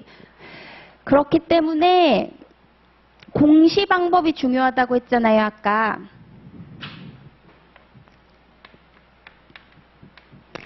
제3자들이 피해를 많이 입어요. 근데 제3자들이 내가 뭐 예를 들면서 A가 이거 내 부동산이야. 근데 실제로 등기 확인 안 하는 사람도 있거든요. 이거 내 부동산이야. 너 이거 살래? 그래서 돈 다 주고 샀어요. 근데 알고 보니까 얘 거란 말이에요. 어떤 부동산이. 안 되잖아요. 취득을 못 하잖아요. 그러면은 이 사람은 피해가 크잖아요. 그쵸? 근데 공시가 안 돼 있으면 이 사람은 뭐 이런 사람들이 계속 생겨날 거잖아요. 그렇기 때문에 물권법은 공시제도가 중요하단 말이에요. 그쵸? 근데 물권의 종류가 정해져 있지 않고 막 사람들이 마음대로 정해요. 그걸 막 사고 팔아요. 그럼 그게 되겠어요? 그럼 공시를 어떻게 할 거예요? 법에서 알지도 못하는 물건이 막 있으면 안 될 거 아니에요. 그렇기 때문에 물권 법정주의를 딱 185조에 정하고 있는 거예요. 자, 종류도 정하면 안 돼요. 내용도 정하면 안 돼요. 법의 법률이나 관습법에 의하는 외에는 정하면 안 된다. 자, 근거는 아까 말했어요. 자유로운 소유권 확보. 이거는 어떤 측면이 있냐면 내가 집을 샀는데 제한물건이 맘대로 막 생겨나는 거예요. 제한물건이라는 게 뭐예요? 왜 제한물건이에요? 소유권을 제한하니까 제한물건이죠. 전세권 같은 거. 전세권 설정하면 사용이익은 전세권자가 하잖아요. 그렇기 때문에 제한물건도 맘대로 적용하지 말라. 그 다음에 공시방법의 광고. 독점적이고 배타적인 지배권인 물건의 존재를 제3자가 명백하게 인식할 수 있는 공시방법을 위해서 미리 법정화해 둔 거다. 그 다음에 물건 거래의 안전. 아까도 말씀드렸지만 제3자가 피해를 입지 않도록. 자, 그럼 어떤 내용이냐? 185조 해석, 법률이나 관습법에 의해선 정하지 말라. 형식적 의미의 법률을 의미해요. 명령, 조례, 규칙으로 상설되지 않아요. 이게 OX에, 아니다. 객관식으로 한번 기출로 나왔었는데, 뭐 이런 거는 중요하진 않죠. 종류 강제와 내용 강제. 아까 그 185조 보면 종류도 정하면 안 되고, 내용도 맘대로 정하면 안 된다 그랬어요. 자, 그래서 종류 강제를 한번 보시면, 제가 좀 판례 설명을 자세하게 하는 편이긴 해요. 근데 안 그러면은 거의 다 판례가 객관식에 시험이 나오고 주관식도 판례가 나오는데 그냥 기억에서 싹 잊어버려질 가능성이 있기 때문에 설명도 많이 하려고 하고 그렇게 해야 기억도 남으시고 이해가 조금 더 잘 되실 거예요. 그냥 쭉 읽으시는 것보다는. 그래서 사도통행권이라는 게 있는데 이거는 뭐 간단하죠? 남의 땅을 내가 지나갈 수 있는 권리가 물권이에요. 아까 물권이라는 건 뭐라 그랬어요? 집 소유권 같은 경우 내가 남의 땅이에요. 근데 남이 와가지고 나 이 길 지나갈 권리가 있어. 그러니까 소유자든 뭐 남이든 뭐든 니네 내가 이 길 가는 권리 방해하지 마. 이렇게 할 수 있어요? 말도 안 되죠. 그런 건 당연히 안 돼요. 근데 옛날에는 막 이런 것들이 많이 있었던 것 같아요. 남의 땅에 이제 지나가고 이러니까 문제가 됐는데 근데 그렇기 때문에 원심이 또 뭐라고 인정을 했어요. 관습법상 사도통행권이 있다고 원심이 인정을 했었는데 아니라 대법원이 그런 건 없다. 물권 법정주의에 위배된다. 여기서는 사실 뭐 앞에 것도 그렇고 2번 10페이지 넘어가서 온천에 관한 권리도 나와봤자 객관식용이에요. 중요하진 않아요. 근데 이제 미등기, 사실상 소유권이라는 물권이 있냐. 저희가 이제 뒤에 가면 미등기 매수인에 대한 쟁점 아까 쳤거든요. 형광펜. 그거는 중요해요. 사긴 샀는데 등기를 안 한 거예요, 지금. 부동산을. 그런 사람들을 어디까지 보호해 줄 수 있냐, 우리가. 물권 법정주의 한해서, 등기제도 하에서 이런 쟁점들이 나오는데 그거에 대해서 사실상 소유권을 그럼 인정해주자 이런 개념이 있어요. 인정 안 된다고 하죠.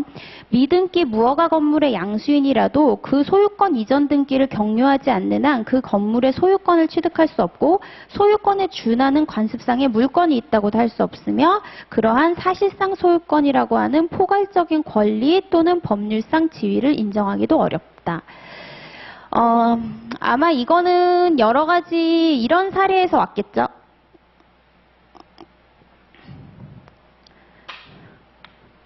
건물을 어떤 사람이 지었어요. 근데 건물을 꼭 보존 등기를 해야 되냐, 보존 등기를 안 하는 경우도 많으니까 그런 게 뭐가 돼요? 무허가 건물이 있잖아요. 그쵸?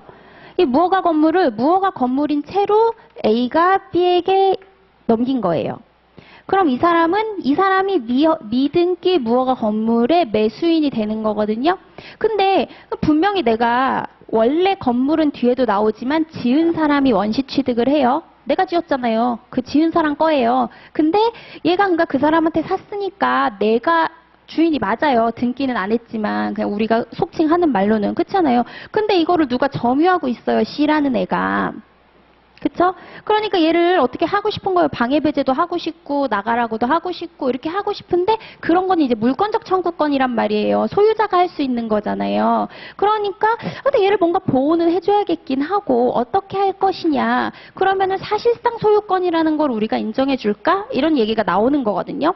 근데 안 된다고 해요. 그러면 저 사람들을 어떻게 보호해 줄 것인가는 뭐 또 뒤에서 나와요. 뭐 채권자 대위권을 쓴다든지 뭐 이런 얘기들이 나오긴 해요. 근데 사실상 소유권이라는 건 없다. 이런 관습법상 물권도 없다. 네. 자, 그 밑에 판결도 비슷한 얘기예요. 그래서 그 세 번째 줄부터 볼게요. 건물을 신축하여 그 소유권을 원시 취득한 자로부터 그 건물을 매수하였으나 제가 지금 얘기한 케이스죠. 매수를 했으나 아직 소유권 이전 등기를 갖지 못한 자는 미등기 무허가 건물 매수인인데 그 건물의 불법 점거자에 대해서 직접 자기 자신의 소유권에 기해서는 명도를 청구할 수 없어요. 내가 소유자니까 너 나가라고는 할 수 없어요. 소유자가 아니에요. 등기 취득을 안 했으니까. 그쵸? 자, 그러면 그 밑에 제가 주의라고 쓴 건 뭐 하겠어요? 그럼 이 사람 어떻게 보호해요? 제가 좀 아까도 얘기했고 수업 시간 전에도 말씀드렸어요. 제 무료 강의 보신 분은 채권자 대위권 있어요. 채권자 대위권 물권법에서 계속 나와요. 왜냐면 이런 경우에 내가 소유권이 없는데 못한다고 했잖아요. 내 소유권에 기해서는. 그럼 어떻게 해야 돼요? 얘는 할 수 있거든요. 채권자 대위권 구조로 보면 이렇게 될 거 아니에요. 제가 이걸 막 쓰고 있긴 하지만은 얘는 등기가 있든 없든 내가 건물 지었으면 소유자가 맞아요. 원시 취득해요. 건물을 지은 사람은. 그럼 얘는 얘 보고 나가라고 할 수 있는 거잖아요. 그쵸? 그렇기 때문에 어떻게 되는 거예요? 얘가 얘의 권리를 대위 행사에서는 나가라고 할 수가 있어요. 근데 그때 나한테 그냥 이전해 라고도 얘기를 할 수가 있는 거죠. 그거는 채권자 대위권이랑도 연결이 있지만, 그러니까 판례가 채권자 대위권을 많이 활용하려고 해요. 물권법에서는. 왜냐면 물권법은 등기도 해야 되고 정해진 게 있는데 그걸 해치지 않는 한에서, 그런 법리를 해치지 않는 한에서 뭔가를 구제해 주려고 대위권을 많이 행사를 해요. 자, 그거를 주의해서 보시면 되고. 4번 같은 경우가 이제 OX, 모의에 한번 나왔어요. 별로 중요하진 않은데, 공원 이용권, 말도 안 되는 거죠. 요즘에 근데 환경권이 많이 문제는 되고 있으니까. 자, 이렇게 사실관계를 많이 설명을 하는 게 좀 안 중요한 판례인데 쓸데없다 이렇게 생각하실 수도 있는데, 이렇게 하면은 소송의 뭐 어떤 나름의 구조라든지 이 얘기를 왜 하고 있는지도 조금 감이 하다 보면 오세요. 이거를 수업을 계속 듣다 보면은 판례들이 하는 얘기나 결국엔 여러분이 아까도 말씀드렸지만 변호사가 되려고 이걸 하시는 건데, 아, 얘가 문제돼서 이렇게 했구나라는 거를 판례를 항상 읽으실 때 생각하실 수가 있잖아요. 이것도 그러니까 뭐 저희 동네도 공원 있으면 좋죠. 공원 있으면 좋잖아요. 근데 거기 이제 공원이 어떤 사유재산지였던 어떤 A라는 사람 거예요. 근데 이 사람 입장에선 이걸 그냥 공원으로 두기 싫으니까 골프 이용장을 만들려고 했던 거예요. 그래서 골프 이용장을 막 만들고 있어요. 공사를 하고 있는데 이 주민들이 막 모여가지고 저기 공원 우리가 잘 쓰고 있었던 건데 이거 우리가 배타적으로 이용할 수 있는 권리 아니냐. 아까 소유권, 내 집은 다른 사람들한테 내 거니까 만지지 마 이렇게 하는데 얘네는 막 그걸 우기는 거예요. 이 공원 우리가 주민들의 뭐 환경권도 요새 조금 인정되긴 하는데 이렇게 하면서 이거 하지 마 이렇게 얘기를 하고 소를 제기를 한 거예요. 이렇게 하면서 싸움이 벌어졌는데 인정해 주겠어요? 안 해주죠. 도시공원법상 근린공원으로 지정된 공원은 일반 주민이 다른 사람의 공동사용을 방해하진 않는 한 자유로 이용할 수 있지만 그러한 사정만으로 인근 주민들이 누구에게나 주장할 수 있는 공원 이용권이라는 배타적인 권리를 취득하였다고 할 수 있는 건 아니죠. 이런 게 어딨어요. 저 땅 소유자는 그거를 활용할 수도 있는 거지. 그래서 골프 연습장 설치 인가 처분에 하자가 있다는 이유만으로 근린공원 내 개인 소유 토지상에 골프 연습장을 설치하는 것이 인근 주민에게 불법행위가 된다고 할 수 없다. 이 사람이 아마 골프 연습장 허가 받는데 뭔가 문제가 있었겠죠. 무슨 상관이에요, 주민들이. 저 개인 사유지다. 그런 건 없다. 자, 그 다음에 5번은 별표 한번 치실게요.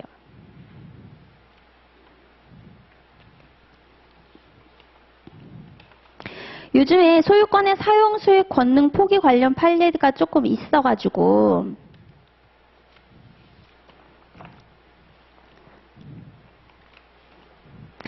우선 크게 말씀드릴게요. 소유자가 이거 좀 불편하네. 소유의 본질적인 내용인 사용 수익권 자체를 완전히 포기할 수 있어요. 그거를 포기하는 것도 물권 법정주의에 반해요. 그런 소유권은 없어요. 뭐 거기에 이제 제한 물권이 들어올 수는 있죠. 내가 소유권을 했는데 전세권을 설정한다 이러면 제한이 될 수는 있지만 그런 게 없는 상태에서 소유권이 사용 수익을 못한다. 내가 그걸 포기한다. 그런 소유권은 없어요. 그거는 물권의 내용을 변경하는 거기 때문에 그거는 안 돼요. 그거는 판례가 정확하게 얘기하고 있어요. 완전한 포기는 할 수 없다. 그게 쟁점 첫 번째예요. 완전 포기는 못해요. 근데 이제 그 두 번째 쟁점, 토지 소유자가 이만큼을 그래 뭐 옛날 같은 경우엔 그런 게 많이 있었어요. 시골에 가면 논도 있고 밭도 있고 그런데 길이 없으면 이만큼 뭐 나 별로 쓰지도 않으니까 일반 사람들 사용하세요. 지나다니세요. 이렇게 일반의 통행이 제공을 했어요. 그렇게 한 지가 뭐 한 몇 년 됐어요. 그렇게 하면은 돈도 달라고 안 했어요. 그 주민들한테. 그렇게 되면 이제 판례가 어떻게 되는 거예요? 요만큼 그 일시적으로는 이제 사용 수익권을 포기를 한 게 되는 거니까 부당이득을 구할 수는 없다. 아까 농작물 같은 경우에 내 땅을 남이 막 쓰면 부당이득 구할 수 있다 그랬잖아요. 근데 요런 경우에는 부당이득은 구할 수가 우선 없다. 이렇게 얘기를 했는데 그 다음에 이제 이 판례 같은 경우에는 뭐가 문제가 됐었냐면은 천호대로 사건인 것 같아요. 피고가 서울시였어요. 서울시. 저 사건 같은 경우에는. 그러니까 뭐 원래 돌아가신 분이 이 땅을 소유를 하고 있었는데 막 분필을 해가지고 뭐 조금은 천호대로에 편입이 됐고 그 다음에 조금은 그냥 일반인들이 쓰고 있었는데 그러니까 일반인들이 쓸 때는 그냥 그런가 보다 했어요. 그랬는데 이게 나중에 천호대로가 확장이 되면서 다 편입이 돼버린 거예요. 이건 제가 쉽게 말씀을 드려요. 그러니까 다 도로로 들어갔다는 얘기예요. 내 땅이. 근데 그동안에 그냥 일반들이 사용할 때는 그냥 그런가 보다 했어요. 그러니까 뭐 이때는 뭐 부당이득을 원래 청구할 수 없었겠죠. 근데 이게 아예 국가가 소유하는 토지로 들어가 버렸다. 근데 여기서 이제 뭐를 안 줬기 때문에 사실상 문제가 된 거겠어요. 도로에 땅이 편입이 되면 원래 국가에서 보상을 해주거든요. 여러분도 생각해보세요. 뭐 내내 있다가 이거를 소송을 그 사람들이 이건 제 생각이에요. 근데 소송을 했다. 왜 했을까요? 막 옆에 땅들은 여기 도로 편입된다고 보상을 막 해줘요. 그렇잖아요. 우리 뭐 개발만 돼도 보상을 해주잖아요. 그쵸? 그랬는데 요만큼만 보상을 다 해주는데 얘는 안 해준대요. 안 해주는 이유가 뭐냐면 네가 사용수익 권능을 이미 포기했지 않느냐 이거예요. 이거 이미 일반 사람들이 쓰고 있었는데 네가 사용수익 권능을 포기했으니까 어차피 편입돼도 나 니네 보상 안 해줘. 이렇게 한 거예요, 국가가. 그러니까 판례가 어떻게 됐어요? 근데 이게 일반인들이 쓰던 때랑 니네가 그렇게 아예 도로에 편입을 한 거랑 같냐는 거예요. 어차피 소유권은 영구적인 그런 사용수익 권능 포기는 못하기 때문에 그러면 이게 편입된 시점부터는 그러한 사정 변경 때문에 소유자가 다시 소유자의 권리를 행사할 수 있게 된다는 거예요. 그러니까 이게 편입됐을 때부터는 다시 부당이득 내라. 이렇게 얘기하고 있는 판례예요. 그러니까 교과서에도 보면 사용 권능 수익을 뭐 포기해서 부당이득을 내라는 것도 있고 안 내라는 것도 있고 뭐 이런 것들이 있는데 어쨌든 간에 저 판례는 저렇게 얘기를 하고 있어요. 헷갈리시지 않게 저렇게 정리를 해 주시면 좋을 것 같아요. 그래서 다시 한번 보면 한번 읽어볼게요. 판결요지 1번. 계속 한 얘기예요. 물건에 대한 배타적인 사용 수익권은 소유권의 핵심적 권능이에요. 소유자가 제3자와의 채권 관계에서 소유물에 대한 사용 수익의 권능을 포기하거나 사용 수익 행사에 제한을 설정하는 것을 넘어 이거를 대세적 영구적으로 표현하는 것은 법률에 의하지 않고 새로운 물건을 창설하는 것과 다를 바 없어 허용되지 않는다. 이게 판례 원리예요. 자, 2번 넘어가서 토지 소유자가 그 토지를 일반 공중의 통행로로 무상 제공하거나 그에 대한 통행을 용인하는 등으로 자신의 의사에 부합하는 토지 이용 상태가 형성돼서 그에 대한 독점적 배타적 사용 수익권이 인정되지 않는다고 보는 경우에도 그러니까 아까 처음에는 일반 사람들이 썼다 그랬죠. 그거는 이 소유자가 원했던 뭐 동의한 거예요. 그냥 쓰라고. 그랬더라도 과거에 그랬더라도 이는 금반원이나 실내보호 등 신의성실 원칙을 쌓 기존 이용 상태가 유지되는 한 토지 소유자는 이를 수인해야 하니까 배타적 점유 사용을 하지 못하는 거니까 부당이득 반환을 청구할 수 없는 거지. 그러니까 일반인들이 쓰고 있을 때나 그거를 부당이득 반환을 청구하지 못하는 거지. 그로써 거기 짝대기 그을까 봐요. 거기. 것일 뿐이고 그 이후에 이제 얘기가 전환이 되니까 그로써 소유권의 본질적 내용인 사용수익권 자체를 대세적 확정적으로 상실하는 것을 의미한다고 한 것은 아니다. 따라서 그 후 토지 이용 상태에 중대한 변화가 생겼어요. 지금 아예 천호대로로 편입이 됐어요. 그럴 때는 배타적 사용수익권을 배제하는 기초가 된 객관적 사정이 현저히 변경됐잖아요. 그렇죠? 그렇기 때문에 그 밑에 줄 끝에 보면 다시 사용수익권능을 포함한 완전한 소유권에 기한 권리 주장을 할 수 있다. 그러니까 니네 국가 부당이득 반환해줘. 이런 얘기를 하고 있는 거예요. 자, 뭐 사실관계를 들어보시면 좀 기억이 더 잘 나시겠죠? 저는 그렇게 생각을 해요. 그냥 이거를 교과서에서 그냥 이렇게 보시면 좀 잘 안 와닿을 수도 있으니까 그걸 제가 좀 풀어서 말씀을 드렸어요.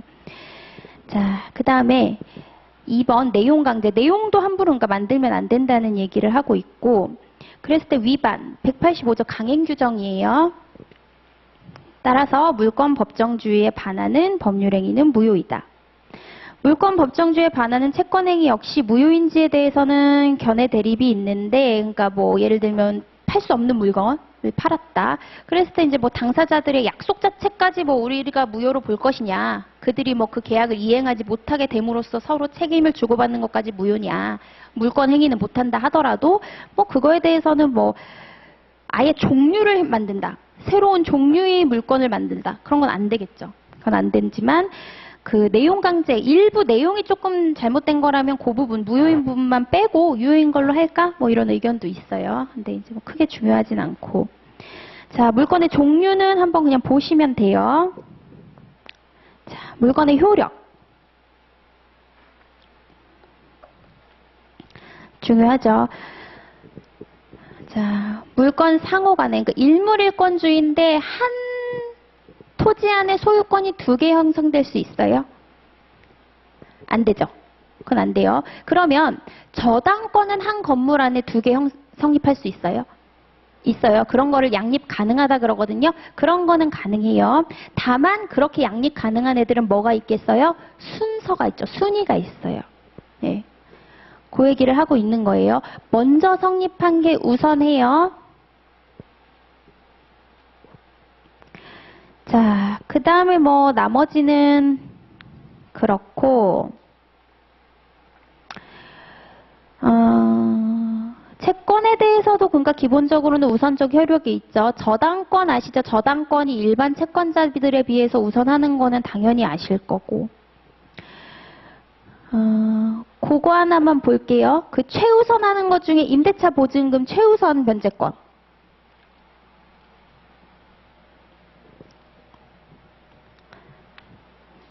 건물이 있어요. 내가 여기 1번 저당권 설정했어요. 건물 5억. 내가 1번 저당권 3억. 네, A라는 애가. 2번. 나 3억. 순위가 밀리죠? 그쵸? 그럼 어떻게 돼요? 이거 경매해가지고 돈 안 갚으면, 저당권이 돈 빌린 건데 돈 안 갚으면 저 경매에서 나눠 갖는단 말이에요. 뭐 경매 제대로 다 받는 경우 없으니까 뭐 한 4억 받았다 쳐요. 그럼 어떻게 돼요? 얘 3억 받아가고 나머지 받아가게 되는 거잖아요. 일반 채권자들은 이게 다 밑에 있어요. 근데 얘네보다 우선 받아가는 애들이 있어요. 임금 채권. 회사를 기준으로 봤을 땐 퇴직금 채권. 그건 줘야죠. 그 다음에 임대차 보증금의 최우선 변제권. 그러니까 서울 같은 경우에는 1억 아마 1억 1천만 원 정도, 보증금이 1억 1천만 원 이하여야 돼요. 그러니까 여러분이 집 구하실 때 최우선 변제 받으시려면 그게 1억 1천만 원 이하인 집이어야 돼요. 그러니까 서울 전세값 비싸잖아요. 뭐 내가 5억짜리 임대차를 해요. 그 사람 뭐 그렇게 보호 안 해줘요. 1억 1천만 원 이하인 것 중에 3,700인가 3,800인가 먼저 줘요. 그러니까 얘네보다 3,700 먼저 받아가고 나머지 애들 받아가고. 이게 최우선 변제권이라는 거거든요. 순서가 그렇게 된다는 거예요. 여기 나오는 이런 얘기들은. 자, 실제로 그렇기 때문에 근데 임대차가 등기부에 안 나오잖아요, 이게. 그래서 이게 뭐 제가 이런 얘기를 자꾸 하는 거는 그 여러분이 공부를 하실 때 이거를 글로만 보면 잘 감이 안 오세요. 어차피 실무를 하시려고 공부를 하시는 거고, 판례도 마찬가지예요. 잘 보시면 판례는 딱 2가지밖에 없어요.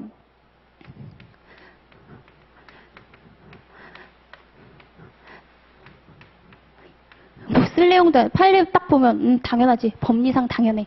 이런 판례 하나. 그 다음에 이 판례 왜 이러지? 이건 뭐예요? 공평타당하게 가려고. 법리대로 가기엔 너무 억울해요. 그러면 이렇게 가요. 그런 판례가 상당히 많아요. 예.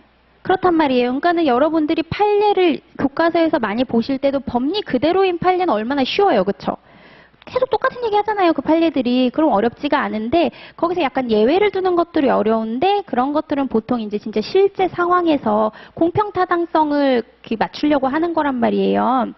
그래서 자꾸 제가 뭐 실무적인 얘기들을 조금 해드리는 거는 여러분이 조금 재미를 느끼시라고 말씀을 해드리는 건데, 저런 경우에 이제 저희가 문제되는 게 나중에 가면 뭐가 이렇게 실제로 저 건너 이제 아는 분이 피해를 입으셨는데, 부동산에서 중개를 잘못한 거겠죠. 그 건물에 임차인이 몇 명 없대요. 그러니까는 임대차를 해도 보증금을 받는 데는 무리가 없다는 거예요. 저당권도 있고, 뭐, 저당권이 있어도 최우선 변제자들이 있으면 먼저 다 빼가거든요. 근데 이제 나중에 이 건물이 경매로 넘어가서 봤더니 최우선 변제자들이 우수수수 나오는 거예요. 나는 최우선 변제자가 아닌데. 그렇게 되면 이제 손해를 봐요. 저런 구조로 먼저 가져가요, 저기가. 네, 그러니까는 부동산 거래를 할 때도 저런 것도 알아야 된다는 거죠. 네. 근데 지금까지 보시면은 뭐 우리가 사례형에 나올 중요 쟁점들은 아직 하나도 안 나왔는데 다 언저리 내용이긴 하지만 뭐 의미가 없진 않아요. 이런 것들을 다 이제 이런 과정을 거치지 않고 내가 바로 사례형에 나올 만한 쟁점을 뭐 풀 수 있다, 민법을 잘할 수 있다. 그러니까 이렇게 뛰어넘어가는 거를 저는 뭐 요즘에 어떤 분들은 추세에 맞지 않는다 이렇게 말씀하실 수도 있어요. 그러니까 변시가 뭐 100점 맞는 저도 100점 맞으라고 안 해요. 그러려면 여기 다 외우라 그러지. 100점 안 맞아도 되는데, 근데 이 민법의 그 리걸 마인드 판례가 왜 이런 태도를 취했을까? 왜 이런 얘기들이 나올까? 원고가 소를 청구하면서 뭐라고 주장을 했길래 이런 대응을 하고 이런 판례가 나왔을까? 이런 것들을 조금 생각해 가시면서 공부를 해야 재미도 있고, 그리고 그게 쌓이다 보면 이게 리걸 마인드가 되는 거지. 그 과정을 안 거치니까 이게 밑빠진 독에 물 붓기가 되는 거라고 저는 생각을 해요. 교과서에 이제 밑줄 쳐드리는 거, 여기 중요해요, 여기 중요해요. 사실 이게 뭐 대단히 어려운 건 아니잖아요. 그쵸? 뭐가 중요한 파트다라는 건 여러분도 아실 수 있으니까. 그래서 조금 사례들, 특히 제가 뭐 골라온 사례, 그 판례들은 교과서에 다 있는 거예요. 교과서에 있다는 건 언제든 시험에도 나올 수 있다는 거거든요. 뭐 사례형으로 나오진 않을지언정. 그렇기 때문에 좀 기억을 하시라고 제가 사실관계를 말씀을 드리는 거지, 제가 사실관계를 다 이제 판례를 찾아가지고 뭐 조금 말씀드리려고 그래서 정리를 해오는 거니까 기억을 조금 하시면 좋을 것 같아요. 왜 이렇게 뭐 언저리만 계속 나가 이렇게 생각하시지 말고. 네. 이렇게 하고 이제 물권적 청구권 파트가 나와요. 내가 소유자예요. 내가 집 소유자예요. 근데 내 집을 누가 점유하고 있어요. 불법적으로. 그럼 내놓으라고 해야겠죠? 반환 청구권. 그렇죠? 자, 방해하고 있어요. 방해 배제 청구권. 방해 예방 청구권. 이렇게 세 가지가 크게 있어요. 물권적 청구권에는. 자, 조문은 소유권에 규정이 돼 있거든요. 213조 한번 보실게요.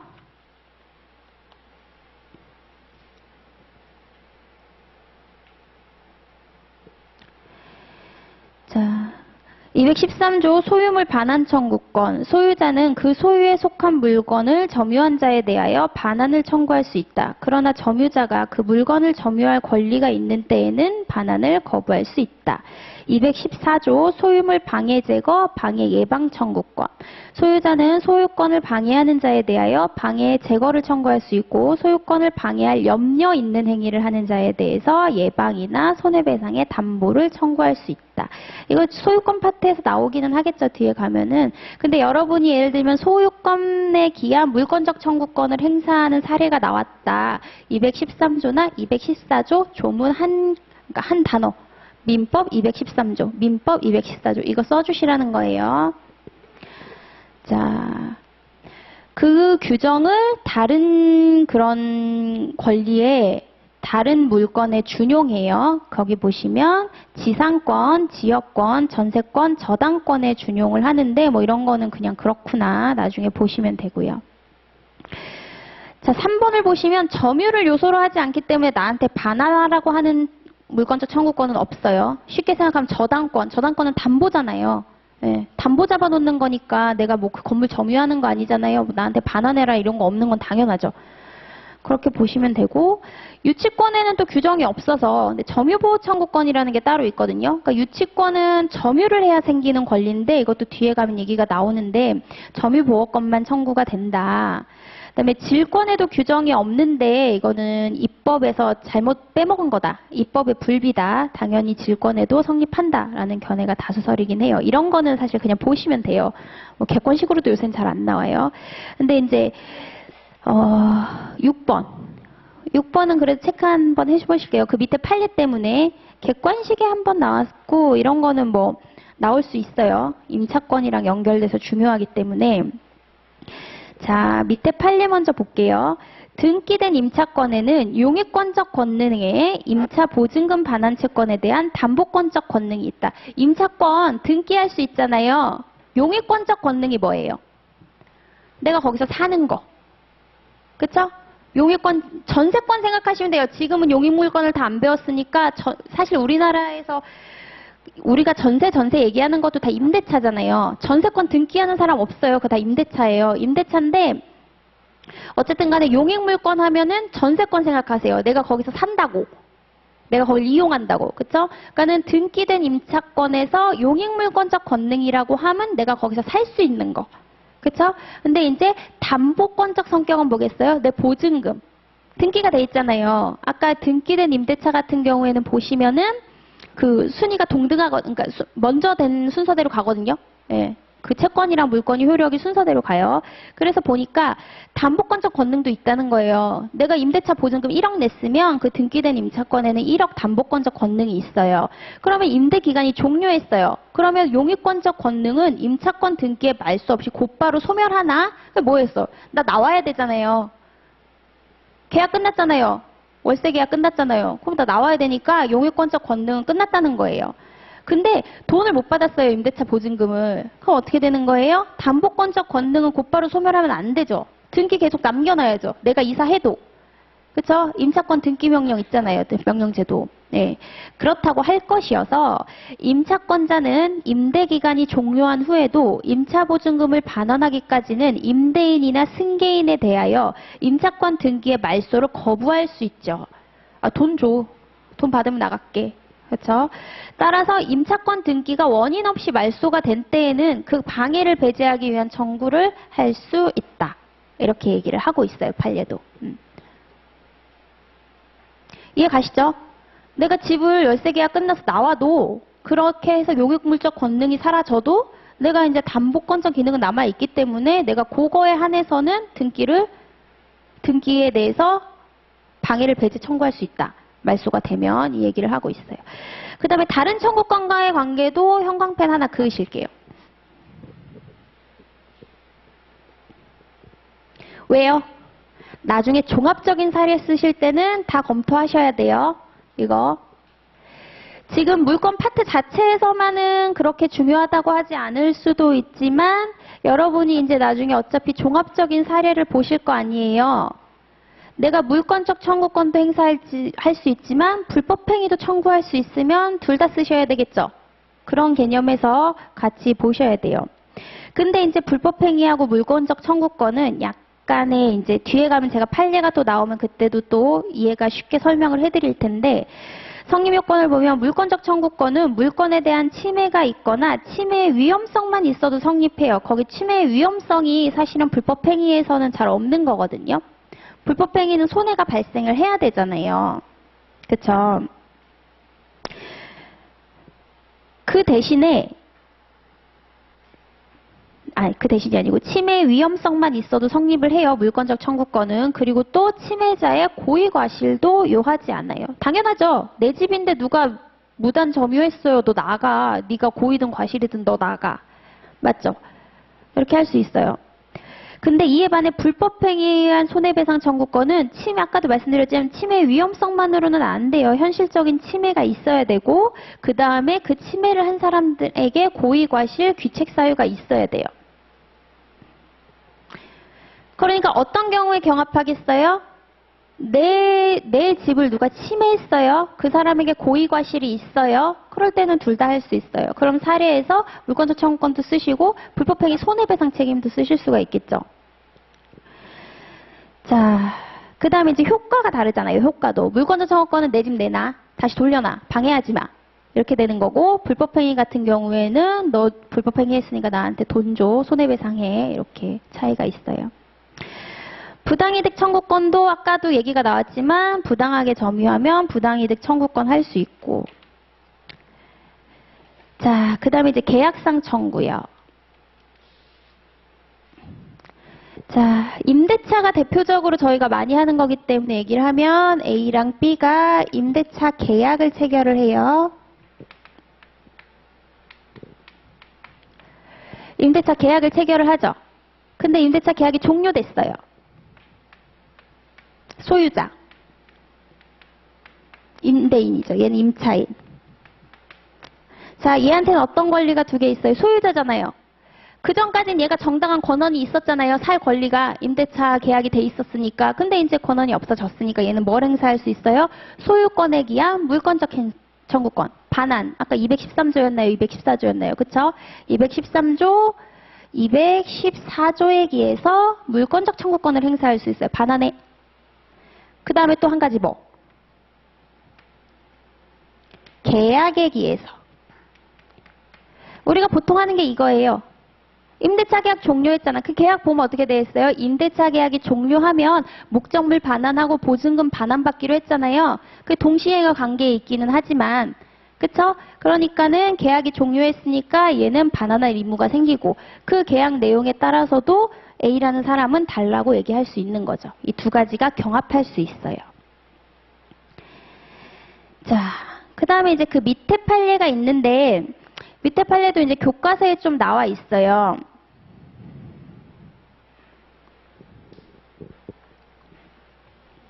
교과서에 나와 있어서 제가 실어는 놨는데 그냥 확인은 해두면 괜찮을 것 같아서, 어떤 사람이 건물을 임차했어요. 아마 실제 사례는 볼링장 했다 그래요. 볼링장. 볼링장을 하려고 하다 보니까 이 사람이 뭐 설치 같은 걸 했을 거 아니에요. 이제 이게 뭐 건물의 가치 자체의 효용을 높였냐 안 높였냐는 좀 다른 문제인데 그것도 판례에서 얘기는 하고 있어요. 그렇게 됐는데 이 사람이 어쨌든 점유도 하고 있었지만 임차인이니까, 그쵸? 임차인이니까 점유도 하고 있었는데 이 사람이 유익비 반환 청구권을 행사를 하면서 점유권에 기해서 유익비 반환 청구를 한 거예요. 203조에 있어요. 네. 203조 2항. 이게 있죠. 민법 한 번씩은 다 보셨으니까 임대차에도 뭐 이런 거 있었던 건 아실 텐데, 여기도 보면 203조 2항에도 보면 점유물을 개량하기 위해서 지출한 금액 기타 유익비에 관해서는 그 가액의 증가가 현존한 경우에 어쩌고 저쩌고, 예, 돼 있잖아요. 이게 점유권에 기한 유익비 반환 청구권인데 이 사람이 이걸 한 거예요. 그러니까 판례가 뭐라고 한 거예요? 이거 해. 넌 계약관계 있으니까 이걸로 해. 라고 얘기한 판례예요. 자, 민법 203조 제2항에 의한 점유자의 회복자에 대한 유익비 상환 청구권은 점유자가 계약관계 등 적법하게 점유할 권리를 가지지 않아서, 이럴 때 적법한 권리는 가지지 않아서 소유자한테 주긴 줘야겠는데 내가 이 건물에 뭘 해놨어요. 그 건물의 가치가 너무 상승했어. 그럼 사실은 뭐 내가 아무리 점유를 부당하게 하고 있어서, 점유를 부당하게 하고 있었으면 소유자한테 내가 부당이득 반환 청구를 부당이득을 해주면 될 거 아니에요. 근데 소유자는 내가 건물에 엄청 의리번쩍 뭐를 해놨어요. 걔는 그냥 이득을 받는 거니까 그때는 유익비를 줘라 하는 건데, 얘는 계약관계가 있잖아요. 이 건 같은 경우에, 이 케이스는. 그러니까 점유자가 유익비를 지출할 당시 계약관계 등 적법한 점유의 권한을 가진 관계에는 그 계약관계를 규율하는, 밑에서 하나 둘 셋 넷, 그 계약관계를 규율하는 법조항이나 법리 등이 적용되는 것이어서 임대차로 하라는 거예요. 자, 이렇게 생각을 하시면 된다. 그 다음에 저희가 조금 성질, 좀 얘기할 게 있어요. 이거는 얘기할 게 있어서 저희가 좀 늦게 시작하고 하긴 했는데 지금 8시 반, 10분만 쉬고 거기서부터 나갈게요.